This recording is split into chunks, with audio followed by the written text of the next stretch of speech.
Hola, bienvenidos a mi nuevo vídeo. Hoy voy a realizar un comentario de algunos fragmentos, concretamente de unos párrafos del discurso de Nuremberg de Hegel, un gran filósofo idealista alemán, creador del idealismo absoluto. Estos fragmentos de discurso se enmarcan en su actividad como profesor del Gymnasium de Nuremberg desde 1808 hasta 1816. Concretamente, en este discurso es de 1809. Al finalizar el curso en Nuremberg, él, que era el director del instituto, hoy diríamos un instituto en vez de un gymnasium, pues en su discurso de 1809 realiza una serie de consideraciones, de análisis y de valoraciones de la enseñanza y de las materias que se enseñan en ese centro educativo, etc. Entonces voy a comentar algunas de las frases que él dice, porque son realmente muy interesantes. Dice en el discurso de Nuremberg de 1809 Hegel, o escribe: el espíritu y la meta de nuestro centro es la preparación para el estudio oculto y ciertamente una preparación que está cimentada sobre los griegos y los romanos. En efecto, no cabe duda que el aprendizaje de las lenguas clásicas, del latín y del griego, en el que el propio Hegel se había formado ya desde su juventud, incluso en el seminario de Tubinga, junto con Schelling, otro gran filósofo, y Hölderlin, otro gran poeta y escritor y también pensador, pues preparaba a cualquier estudioso, a cualquier erudito, a cualquier profesor y también a cualquier ciudadano para ejercer sus deberes cívicos, para ser una persona culta, para entender mejor cualquier tipo de escrito, de los clásicos griegos y latinos, pero también de escritores, por ejemplo, contemporáneos de la época de Hegel, y también conocer la tradición filosófica de la Edad Media, del Renacimiento, de los siglos XVII, XVIII, XIX, etc. En este sentido, este planteamiento hegeliano también es aplicable a la actualidad. Tener conocimientos de latín y de griego siempre es algo muy decisivo para comprender no solamente la etimología de las palabras en español, en francés, en italiano y en general en las lenguas romances, sino también para tener una cultura más profunda, más sólida, etc. Y sigue escribiendo Hegel: desde hace algunos milenios, este ha sido el suelo sobre el que se ha asentado toda cultura, desde el que ha germinado y en el que ha permanecido y con el que ha permanecido en conexión permanente. Así como los organismos naturales, las plantas y los animales ofrecen resistencia a la gravedad, pero no pueden abandonar este elemento de su esencia, así todo arte y toda ciencia han brotado de aquel suelo, y aun cuando también se hayan vuelto autónomos en sí, no se han liberado del recuerdo de aquella cultura más antigua. En efecto, la base cultural de Europa y del mundo occidental es la cultura griega y latina. No en vano, por ejemplo, Cicerón pasó un año en Atenas formándose en la filosofía griega y en otras disciplinas y conocimientos de la antigüedad griega, y luego fue posteriormente el mejor orador romano y adquirió una gran cultura, y fue además filósofo, Cicerón.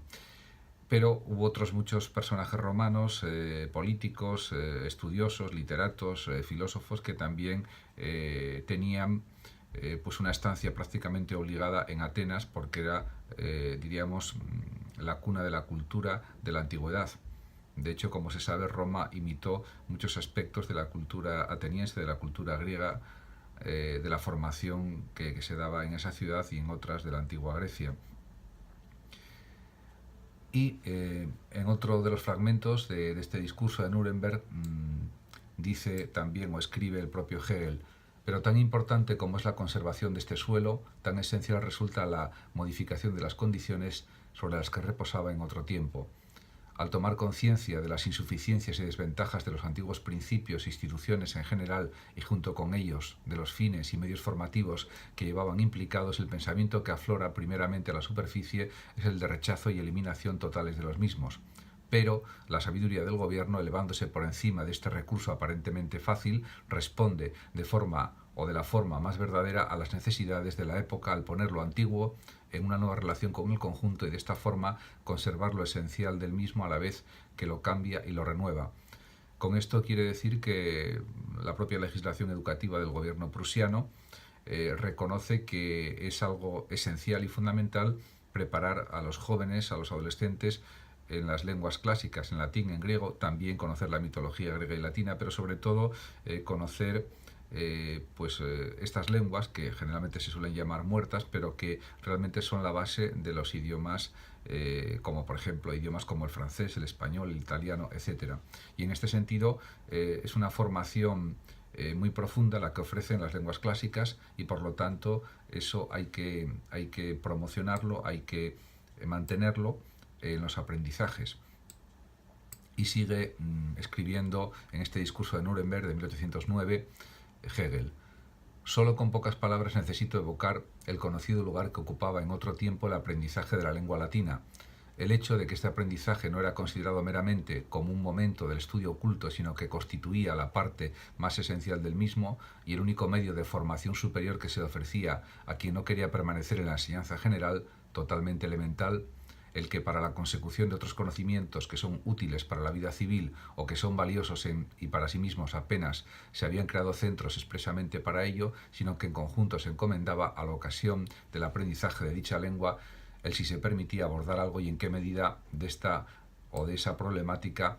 el que dichos conocimientos eran considerados en parte como un arte esencial sin que valieran a la vez como un medio formativo, apareciendo en la mayor parte bajo aquella envoltura. En definitiva, lo que quiere decir Hegel es que habría que aprender el latín de una forma que sirviera para otros conocimientos, para otros tipos de formación, y en este sentido, pues es verdad que podría haber problemas de encaje o de enlace entre unos estudios y otros, y que el aprendizaje de las lenguas clásicas pudiera ser o algo muy conveniente o algo que supusiera un impedimento, pero eso había que sobrepasarlo y facilitar el avance en los estudios, también estableciendo itinerarios en los que se estudiasen griego y latín. En este sentido, él va realizando nuevos planteamientos, el propio Hegel, y dice lo siguiente: el clamor general se alzó contra aquel desdichado aprendizaje del latín. De una forma especial se hizo valer el sentimiento de que no puede considerarse como formado a un pueblo que no puede expresar en su propia lengua todos los tesoros de la ciencia y moverse libremente en ella con cualquier contenido. En este sentido, Hegel lo que está diciendo es que el aprendizaje del alemán es muy importante también y no se puede descuidar por el aprendizaje exclusivo del griego y del latín. Y en este sentido, la combinación de ambas enseñanzas, la del griego y el latín junto con la del alemán, son fundamentales en la época en que vive Hegel, para que haya una adecuada comprensión de numerosísimos contenidos que se pueden estudiar o analizar o leer o estudiar tanto en alemán como fundamentalmente en alemán, y también servir de apoyo el griego y el latín para etimologías, para contenidos importantes de diferentes sabios antiguos que hay que conocer y saber traducir, etc. Muchas gracias por su atención y hasta mi próximo vídeo.